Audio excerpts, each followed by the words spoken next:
Bonjour, ici Steve Lauzon de lozhockey.com.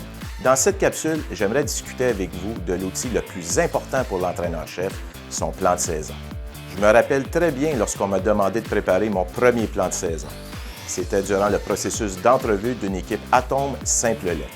J'avais 1001 questions et je ne savais pas du tout par où commencer.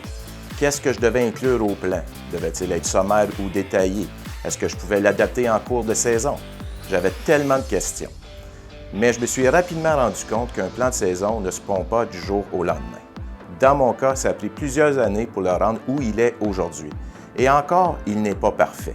Mais tant et si longtemps que je vais coacher, je vais continuer à l'améliorer et l'adapter saison après saison. Que je coache une équipe Atome ou Midget, la structure d'une saison est toujours la même. C'est évident qu'au point de vue hockey, on n'enseignera pas la même chose à un joueur Atome qu'à un joueur Midget. Mais au point de vue structure, une saison, c'est pareil dans les deux cas. Il y a plusieurs avantages à avoir un plan de saison. Selon moi, les trois plus importants sont les suivants. L'avantage numéro 1, le plan de saison procure une structure. Lorsque le plan de saison est présenté aux parents, ceci dégage un sens de l'organisation immédiat. Le niveau d'inquiétude diminue chez les parents ainsi que le niveau de stress chez l'entraîneur en question. Avantage numéro 2, le plan de saison force l'entraîneur à réfléchir sur le rôle qu'il veut que lui et ses adjoints occupent durant la saison, ainsi que déterminer les objectifs à court, moyen et long terme.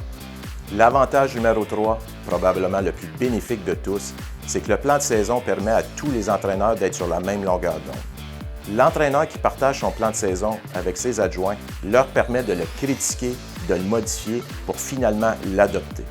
Tous poussent dans la même direction, ce qui aura un impact significatif sur le groupe de joueurs. Afin de concevoir un plan de saison de qualité, mais surtout un plan de saison qui est flexible, on doit suivre 6 grandes étapes que je vais vous expliquer brièvement. L'étape numéro 1, il faut établir sa philosophie personnelle de coaching. Étape numéro 2, il faut établir des objectifs à court, moyen et long terme. Étape numéro 3, il faut diviser la saison en plusieurs segments. Étape numéro 4, il faut établir les priorités de chacun des segments.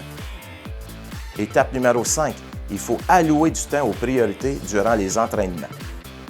Et finalement, l'étape numéro 6, il faut continuellement faire une rétrospection du plan de saison afin de continuer à l'améliorer et l'adapter. Je suis à terminer un guide qui saura vous épauler dans la conception de votre propre plan de saison en suivant les 6 grandes étapes, en plus de vous proposer quelques autres items à inclure à ce dernier. Surveillez mon site pour plus d'informations.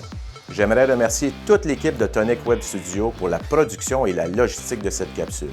Pour plus de trucs, conseils, vidéos et exercices, je vous invite à visiter mon site à www.lozhockey.com.